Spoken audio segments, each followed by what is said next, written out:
Please note that the views expressed on this program are those of the individuals who speak them, and not necessarily those of Portsmouth Community Radio, its Board of Trustees, members, volunteers, or underwriters.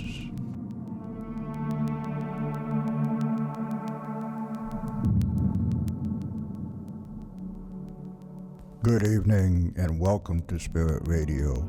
I am your host, Willie Hassell.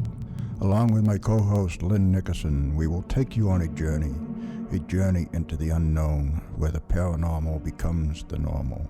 A journey to a world cloaked in darkness where reality becomes a thin veil.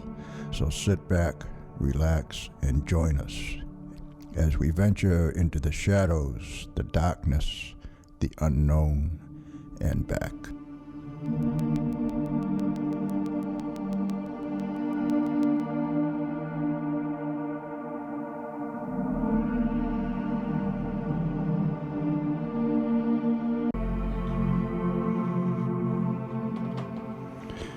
And good evening once again, and welcome to Spirit Radio, the Paranormal Experience.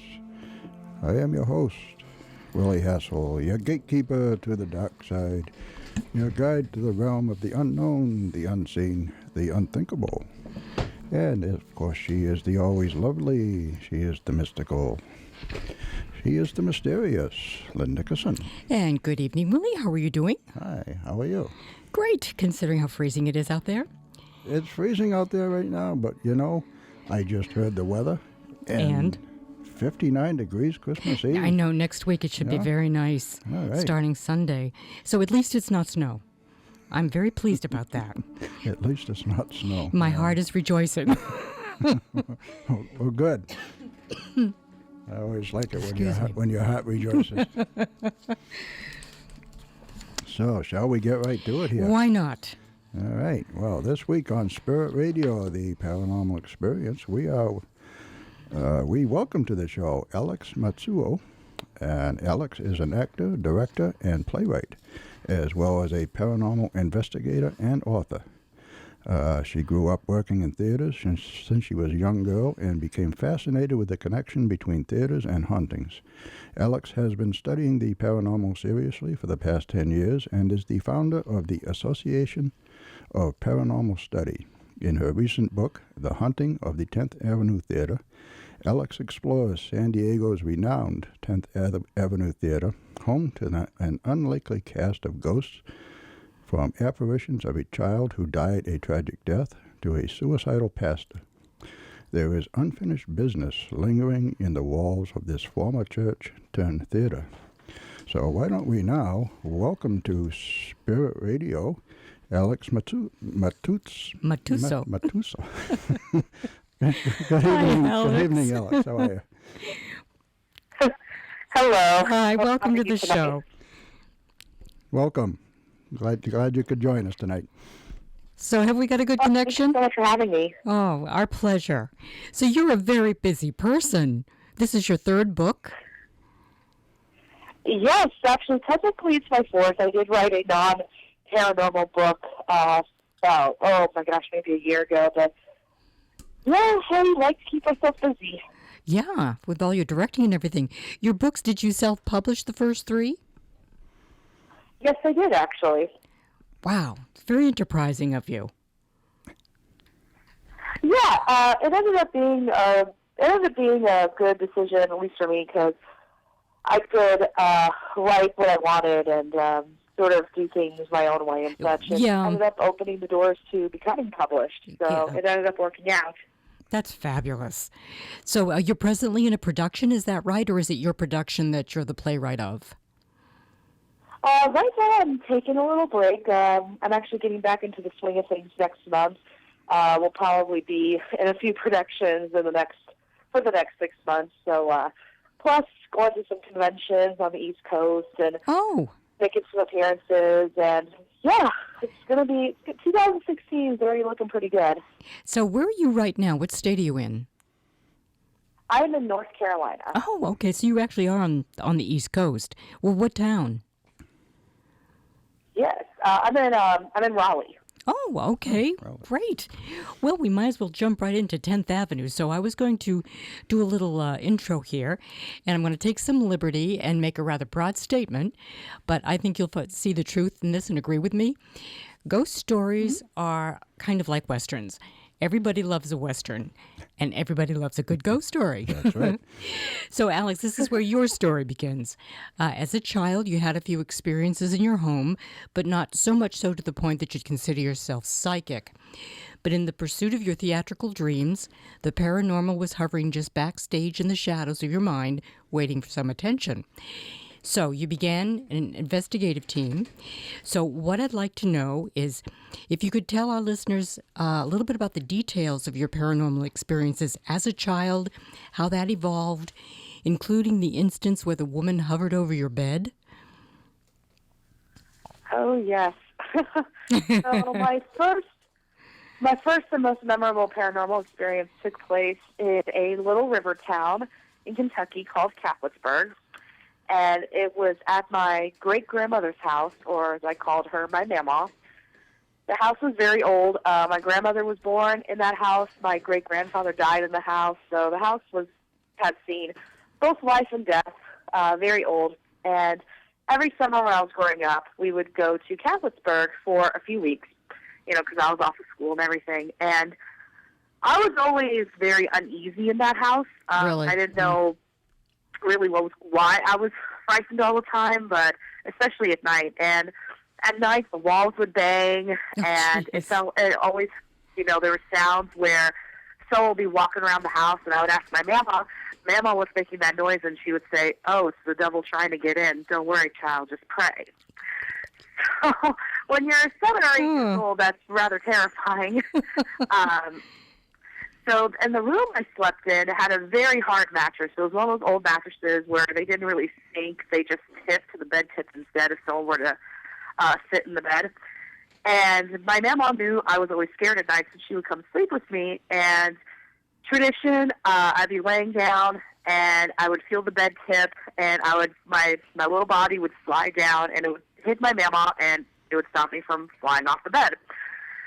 So, but there was one night, and of course it was stormy, because that's where all terrifying paranormal experiences happen. And I was laying in bed, and I was hoping, my mail would come in soon.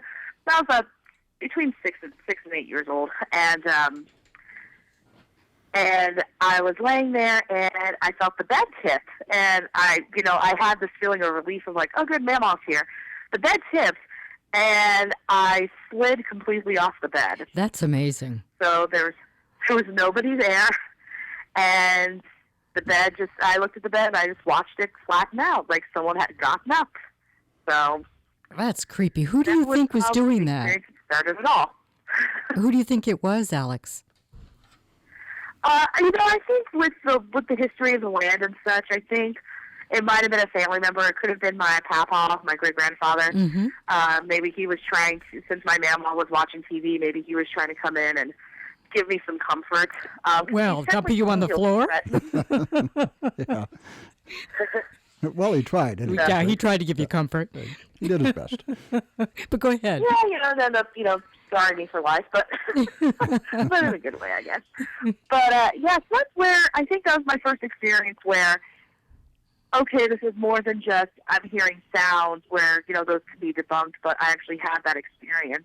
And I would have little experiences like that throughout my life when I was a kid, and I was laying down in the room that would become my bedroom when I moved into my grandmother's house in San Diego.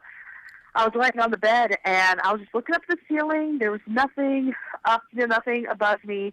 I was at my grandmother's house after school doing homework, but I decided to lay down instead, and something smacked me on the forehead. Oh, jeez. So I was about 10 or 11 when that happened. But again, it didn't feel threatened or anything, but that room actually ended up becoming my bedroom after my mom and I moved in with my grandmother, which sort of leads into the whole the whole situation of a woman hovering over my bed.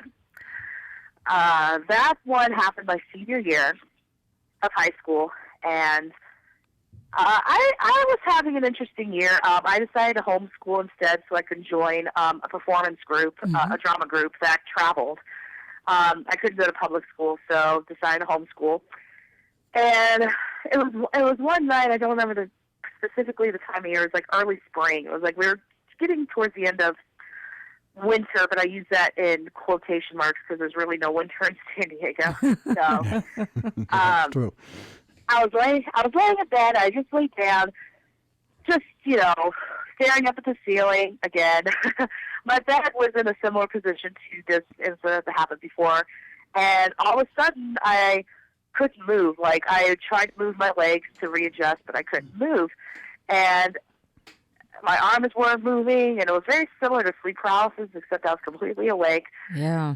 And I opened my eyes, and I saw this outline of a woman, and she was completely black. And I'm not talking like race-wise, but her skin was like charcoal black. And she had this thing around her head, almost like maybe she was a nun or Like a hood. something. But it absolutely terrified me.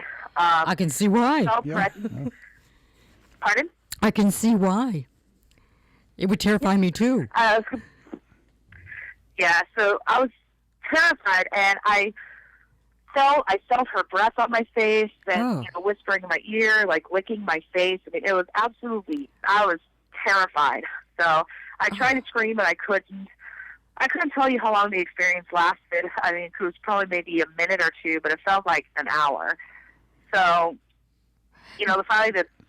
finally she just disappeared, and I ran to my mom's room, and I told her what happened, and my mother never let me get into the paranormal when I was growing up. Mm-hmm.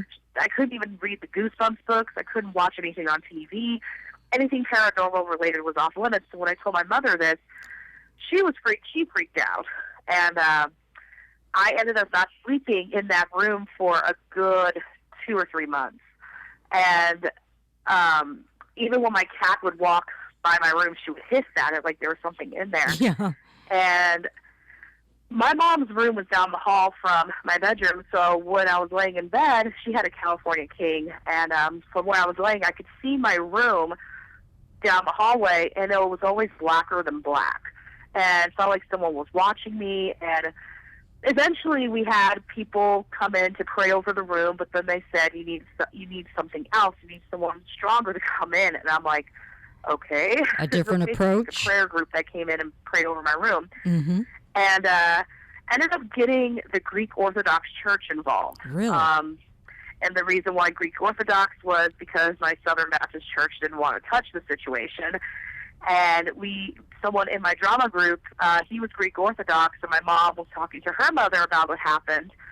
And, the mother said, well, let me talk to my church and see what we can do. So we actually had like a Greek Orthodox blessing / deliverance happen in my room. And they gave me a spray bottle of holy water. Mm-hmm. Not just a little vial or just a little bottle of water. They gave me a spray bottle, like the industrial spray bottles that janitors use. And basically, anytime I felt uneasy or my cat hissed at something, they said spray the holy water in the shape of a cross. So that's how that exciting situation ended. Well, Alex, every time I slept in that room, I couldn't sleep with the lights completely off. I always had the TV on. Yeah, understandably so. Do you think it sounds a lot like the old hag myth? Doesn't it to you? Yeah, very, very similar. Yeah. And I had researched sleep paralysis because I was really trying to find what could have explained this. But between the fact that I was completely awake when it happened, and then my cat responding to it the way it did, like she would look in the room, hiss, and run away. Like she wouldn't even go into it. Yeah. That's not sleep paralysis. And the whole situation with the church, or the Greek Orthodox Church. Yeah, you know darn well that they knew something was going on. Yes. Yeah. Okay, then let's fast forward to your interest in the 10th, the theater at the 10th Street. How did that come about? So I got involved with the 10th Avenue Theater from basically while I was in college. It was a brand new performance space, I knew nothing about it, except I was doing a show that was being performed at the theater. So, my first time there, it was a little creepy looking, but it was also still like being remodeled and furnished, developed, and everything. Mm-hmm. But couldn't help feeling like you were being watched, especially up in the booth, like from the lighting booth. And excuse me. And pretty much, my friends who are in tech, or techies, like lighting designers, lighting operators, set builders, set people, they would say the same thing. And because the 10th Avenue Theater at the time was such a cheap space, I was doing a lot of shows there. Mm-hmm. So I was there a lot, and I got to know a lot of different people, including the owner. His name is Jeff Kodak. And he disclosed to everybody that, hey, there are a few ghosts in this place. And, but what's funny was a lot of the reactions from people were, oh, I already knew that. And that sort of opened up to, wait, what do you mean you already knew that? Like, did Jeff already tell you? I was like, did Jeff tell you already? And all these techies and people who were renting out the offices, they said, no, we actually had experiences, and especially a child running up and down the stairwell in the building. And so that's when we found out that the theater used to be a church. It used to be a Right. chapel. It was associated with one of the biggest Baptist churches in San Diego. And that church's building sat next door to the theater, but then the church picked up and moved to another location, so they sold the two buildings, one of them being the 10th Avenue Theater. And Jeff bought it because it was a really good price. And I kind of laugh at that because how many ghost stories do we know? Typical. Where Yeah. you buy the building and it's for a really good price. Mm. So, At what point Yeah, did you start your team? Was it just about that time? yeah, actually, I started my team about 2 years after my first experiences at the 10th. And essentially what happened was I had graduated from grad school, and then that was when I had more time to do my team. And I talked to, I talked to Jeff about possibly investigating there because I'm like, hey, it'd be a good training ground for my team. That's really the reason why I wanted to get into the 10th so bad, because it seems like, benevolent haunting, it's fairly quiet. Yeah.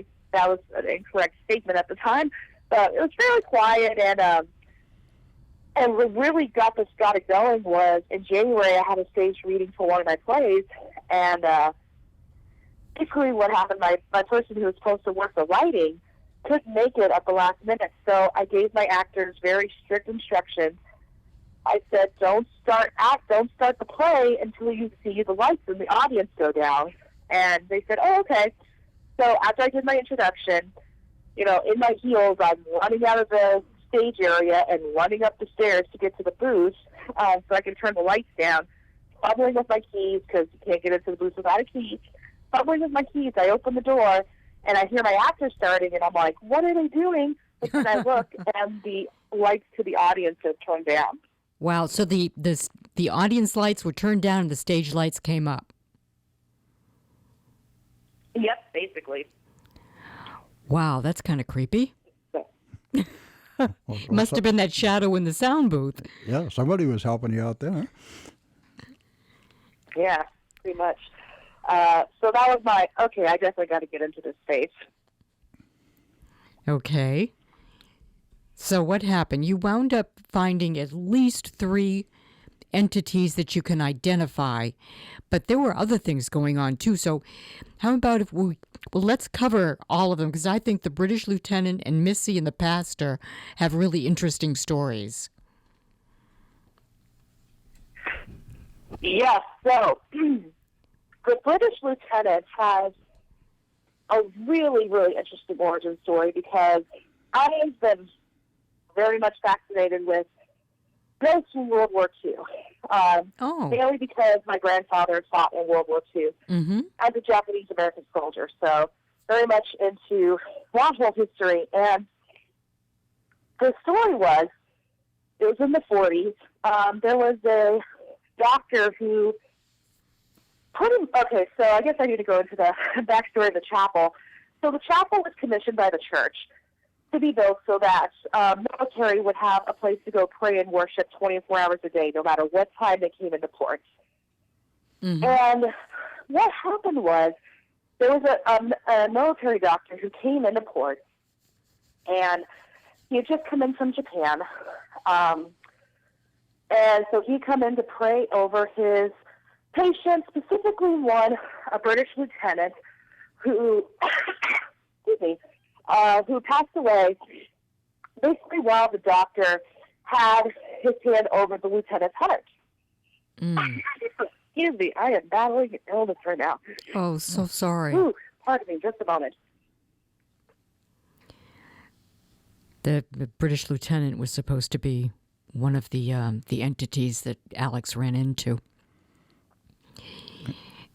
And apparently, the doctor that was attending the British lieutenant had his hand. Okay, I am back. You're back? Okay, great. Losing my voice from it, too. So I was just saying the doctor had his hand over the British lieutenant's heart at the time that he died. Yes. Okay. Yes. That's really touching. Are you okay there, Alex? Are you with us, Alex? Did we lose her? Oh, I'm beginning to think we did. I think we just might have. We're very close to the bottom of the hour. Yeah.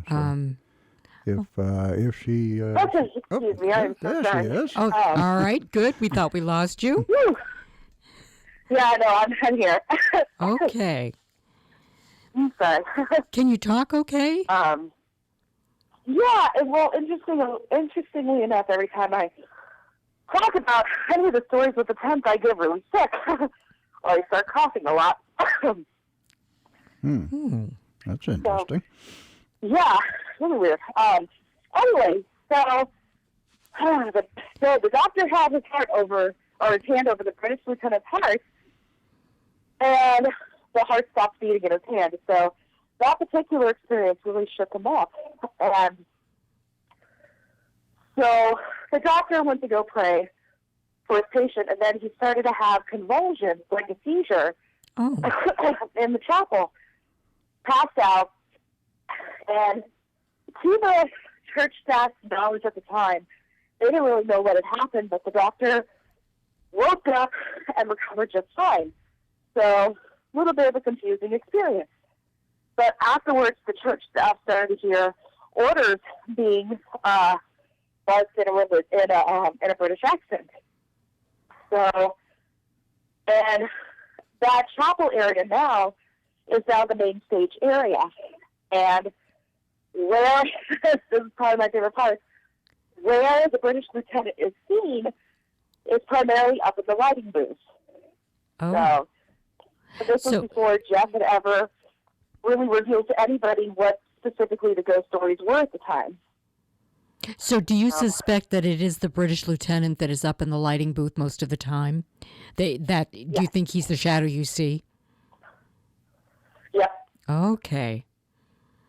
Well, then apparently he's and got... What's really cool is I've had a few psychics go through the main stage area too, and they will actually pick up on the British lieutenant. They'll see a man in a British lieutenant's uniform, which is a very different uniform from what we see, it is, American soldiers. Yeah. And they'll actually see images that the lieutenant saw when he was at war. Oh my gosh, that's amazing. Right? Oh, right? Yeah. Okay, how about Missy then? 10-year-old Missy. Missy. Okay, so Missy was a preteen girl. She was a part of the church's youth group. And so when the chapel wasn't being used by the military, it was also being used for, like, town meetings, Boy Scouts, Girl Scouts, but also the church's youth ministry was stationed there.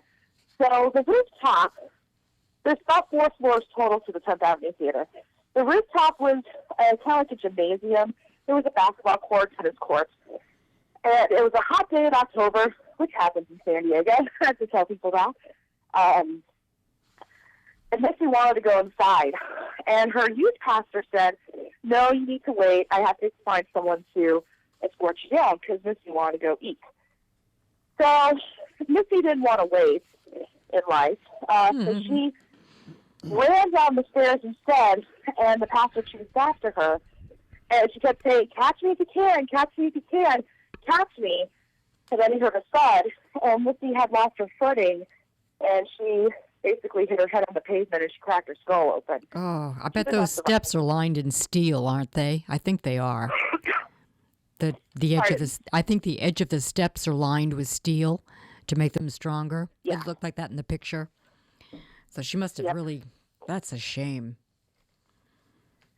So she kind of really wanders sad. around the 10th, right? She wanders just about everywhere she's heard. She's heard just about everywhere. She goes all over the 10th. She is a very conscious and aware spirit. I don't think I've ever talked to anybody that is so conscious and aware. She even scared the living daylights out of two of my team members who were Marines. Like at the end of the night, probably from their very first experience at the 10th Avenue Theater, Jeff needed to use my key, and he said, "Hey, just leave a key on the 4th floor in my office." And I'm like, "Oh, okay." At the end of at the ghost hunt, though, I said, "Oh shoot, I forgot to return the key," and so I sent my two Marines, Jay and Hurst, sent them up to the 4th floor to return the key, and pretty much I was joking with Jay's wife. I said, wouldn't it be funny if they saw a ghost and they come running down the stairs?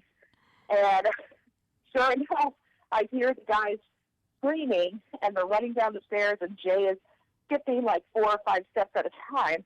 And they heard a young girl on the 4th floor say, "Mommy." Mommy. And they caught the audio on an audio recorder and on the camera's microphone they were using. Excellent, so, excellent. Class A, EVT.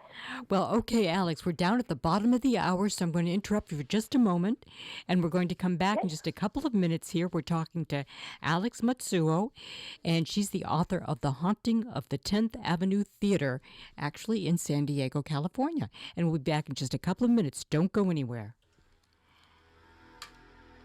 Supernatural Magazine, the UK's newest paranormal magazine, provides support to Spirit Radio, the Paranormal Experience. It is the magazine's goal to bring every aspect of supernatural news and research from around the world under one roof to create a universal platform for all those interested in the supernatural. More information is available at supernaturalmagazine.com. You are listening to Spirit Radio, the Paranormal Experience on WSCA 106.1 FM, and we'll be right back after this short break.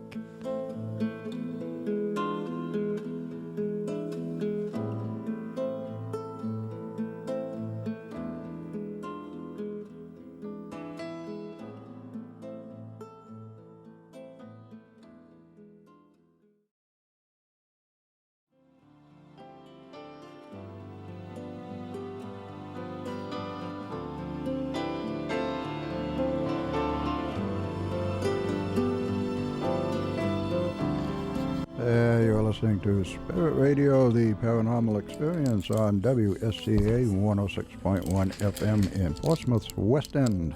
And from the community calendar, the Pontine Theater will again be presenting Westfest, New Vaudeville Festival, December 26th through 30th at the Pontine's West Studio Theater, 959 Islington Street in Portsmouth.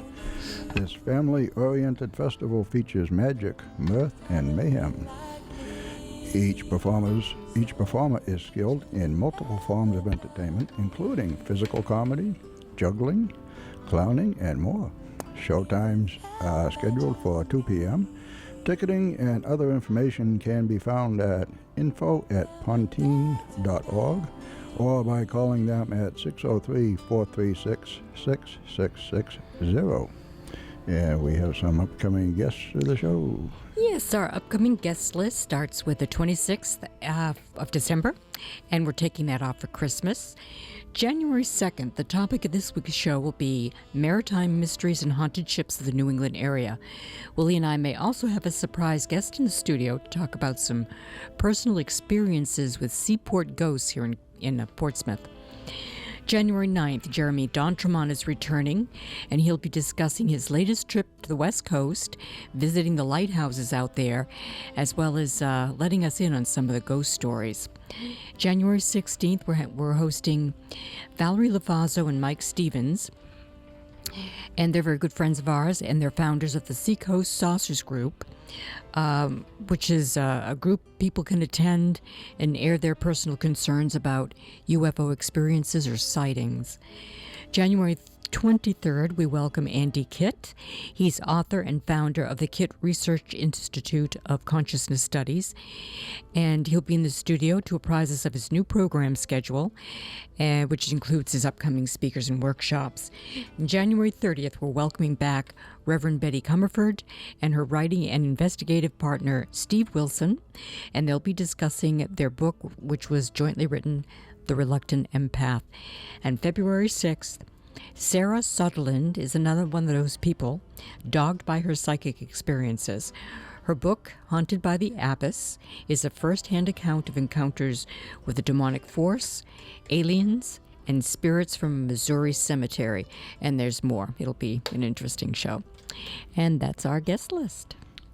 All right, and so now we go back to the phone with tonight's guest, Alex Matsuo. Welcome back to the show, Alex. Welcome back, Alex. Hi. Hopefully you had a chance to get over your coughing a little bit there during the break, huh? Doing a little bit better? Oh, yeah. Good. Water and some Vicks. Good. We're good. So the piece of evidence you got, the mummy EVP, that was one of your only pieces of evidence, wasn't it? At the time, yes. Yeah. At the time. And, of course, after that experience, I thought, okay, we have to come back. And at the time when I had asked Jeff, hey, can I investigate the theater, because we had already built a really good rapport, he essentially gave me the keys and told me to have fun. So I had unlimited access to the theater, which Fabulous. was great. Yeah. Just as long as we weren't interrupting any productions, obviously. But, yeah, so we would have many more experiences at the 10th, and they're all depicted in the book. And each was really interesting, and even after the book came out, obviously there's been an elevated interest in the theater now, and That's terrific. I have to say, the ghosts there love to show off, I guess is a good word. They want the want to make attention, those huh? connections with people. Yeah. Yeah, it's kind of like sometimes they're just dormant until somebody shows them some interest. Exactly. Mm. Exactly. Especially after a show or if there's an event going on, like a wedding or another kind of performance or a business meeting, I found that the activity was so much higher than if we just went in on an evening where nothing was going on. Yeah, that's very interesting. I wanted to discuss that theory with you in just a minute. But, something that you use, your equipment is interesting. Primarily the Gansfeld, the sensory deprivation. Yeah. Would you like to tell us about that a little bit? Yes, the Gansfeld experiment is very much a parapsychology-related tool. It's actually very much used when it comes to remote viewing. Mm-hmm. Also has been used for basically to see the brain's connections, if messages can be sent telepathically. Usually there is a sender and a receiver, two living people, where someone is under the Gansfeld, which involves having ping pong balls cut in half over the eyes, white noise over the ears, and a red light in front of them. So basically the person A, who's the sender, is sending messages to person B, or a distinct image or a word, and they see if person B picks up on it. We've done the Gansfeld in that situation too. And actually a few groups have used the Gansfeld, and people very much have tried it to see if it enhances spirit communication.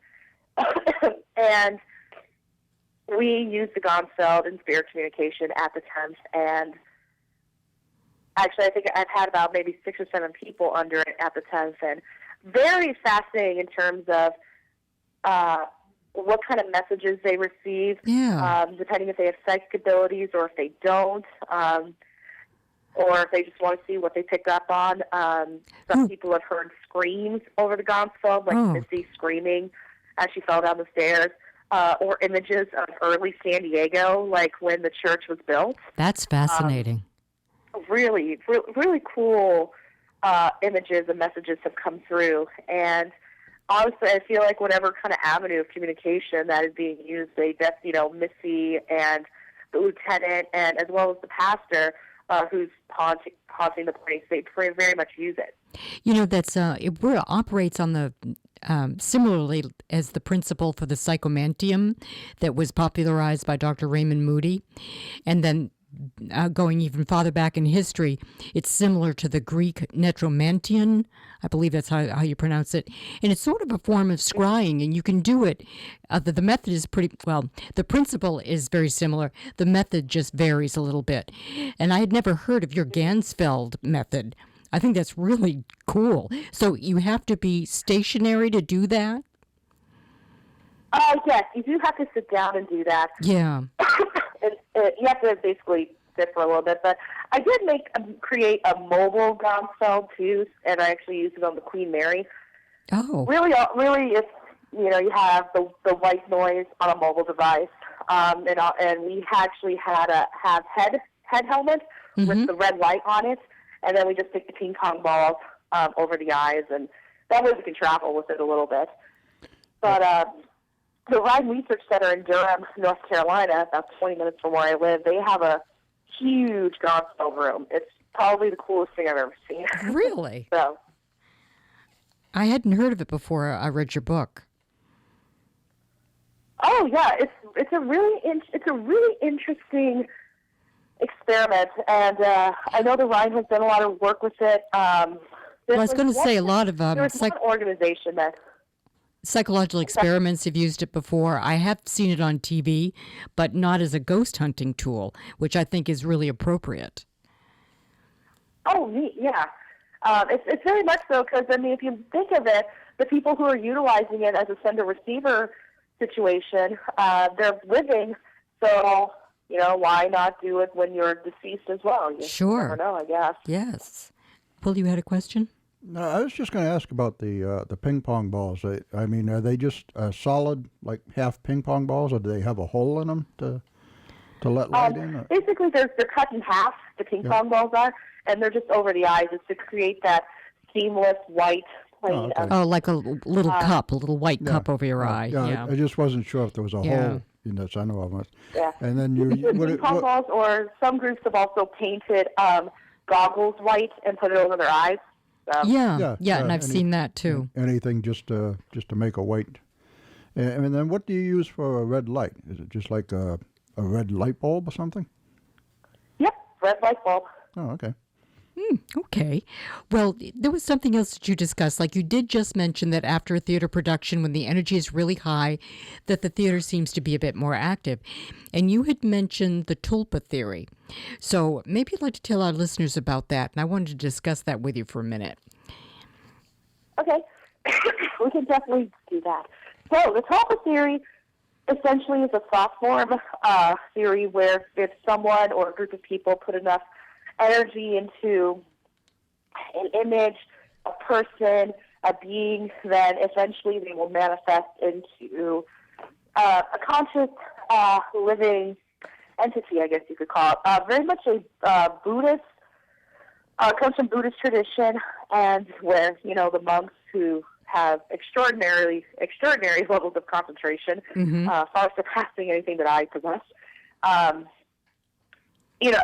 Basically you're kind of creating your own ghost. And in the 70s, a group of Canadian researchers basically used that concept and created their own ghost. And it's called the Philip experiment. So if anyone wants to look that up after the show for reference. But I've always thought about, considering as an actor myself and all of my friends who are actors, how much how much, with how much energy we put into creating our characters, perhaps, and not only us creating our own characters, but audience investing into our characters, fellow actors investing into our characters, thinking this character into existence, could it be possible that we're kind of creating our own ghosts, so to speak? And after the production is over, depending how long the production was, does this thought form or tulpa have enough energy to survive on its own? And if it does, where do they go? Are they bound to the building where they may have been created, or do they move around? So, and this is especially true when it comes to fictional characters from plays that are being performed. Like, let's say Willie Nelson from Death of a Salesman. Could there be a tulpa of Willie Nelson going around? Considering how many people have done that play, kind of makes you wonder sometimes. But also, let's think about the characters that are based on real people. There's Leo Frank from Parade the Musical, which Leo Frank was the one. He was wrongly lynched after he was falsely accused of murdering a young girl in Atlanta in the early 1900s. The musical took off in the theater world, and I had a friend who played Leo Frank in a production, and he actually told me, he said, "Alex, I actually felt like I was being possessed by Leo, like he was getting a second life through me." So I have heard that. In an attempt to tell a story.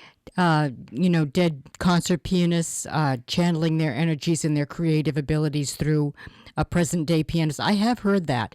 But if people really believe that they're creating a ghost, how would they tell the difference between an existing entity and what they think they've created? How would they make that discernment?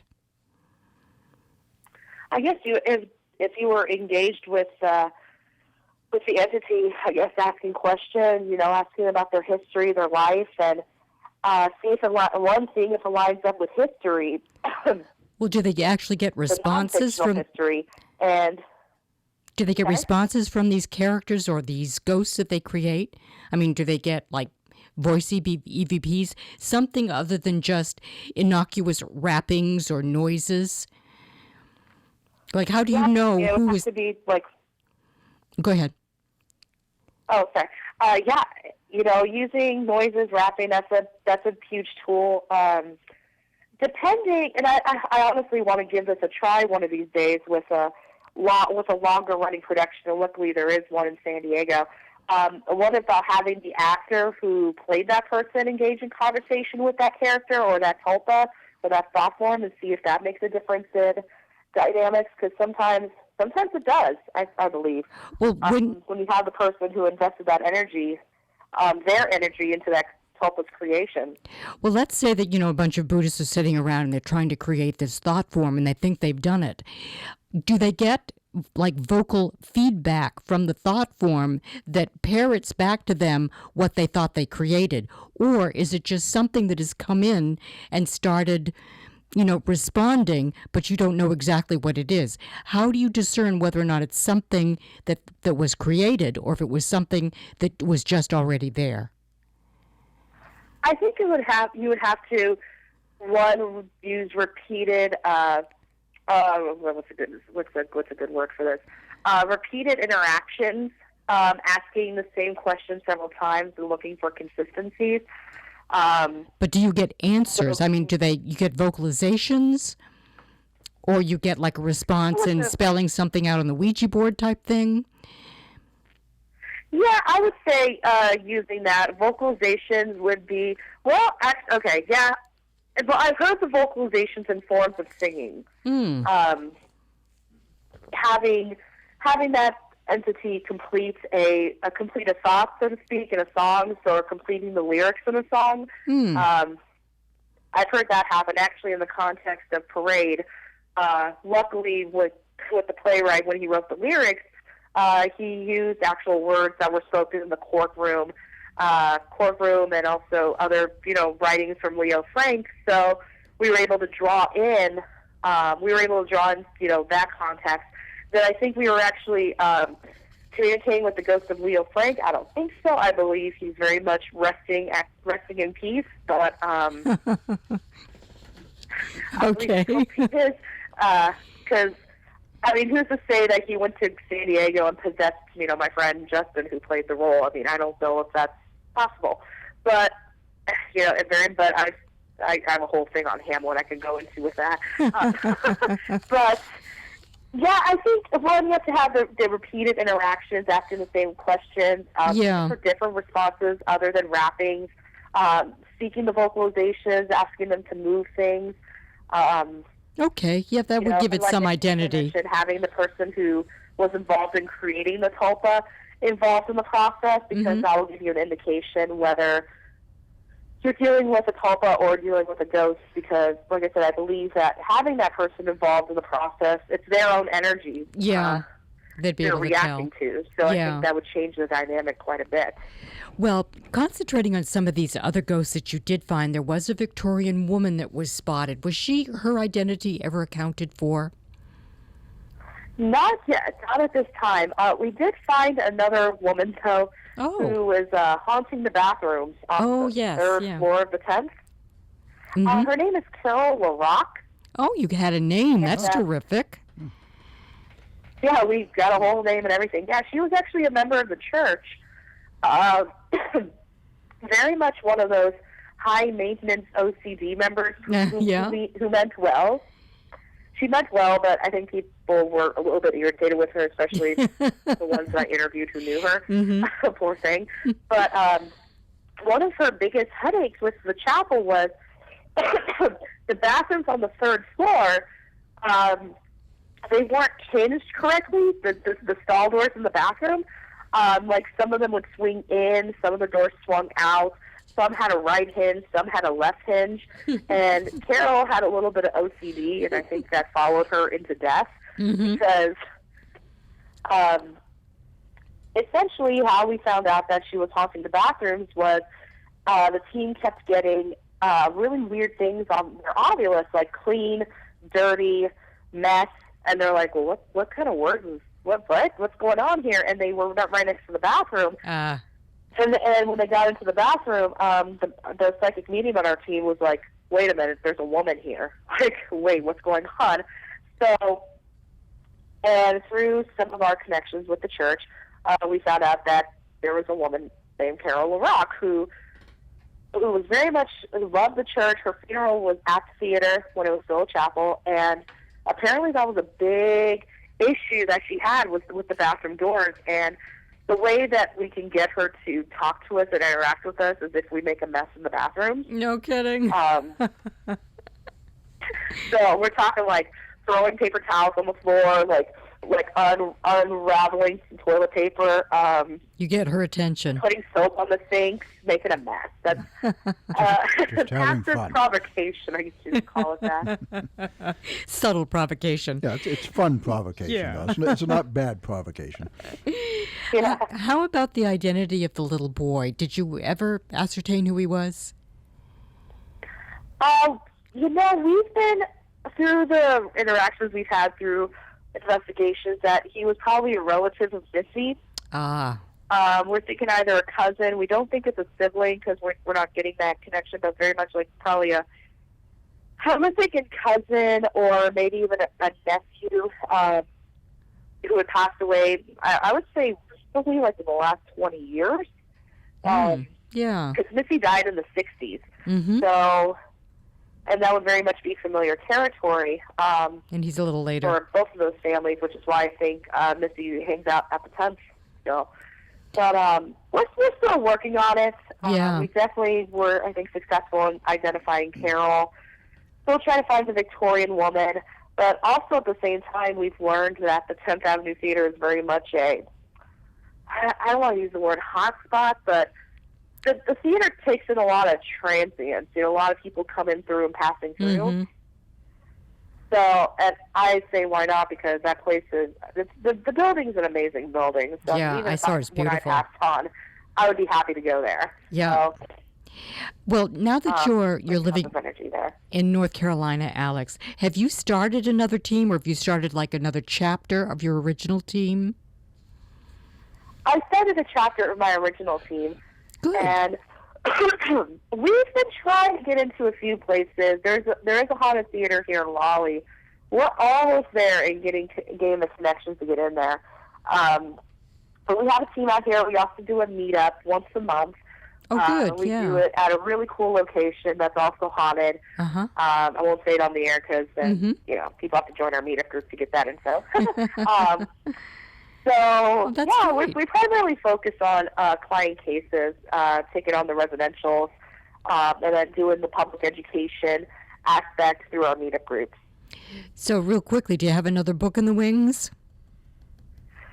I do. I'm actually in talks with Llewellyn right now on possibly a second book. And what's the focus? Based on a really interesting interaction that we've had with a child who was haunted.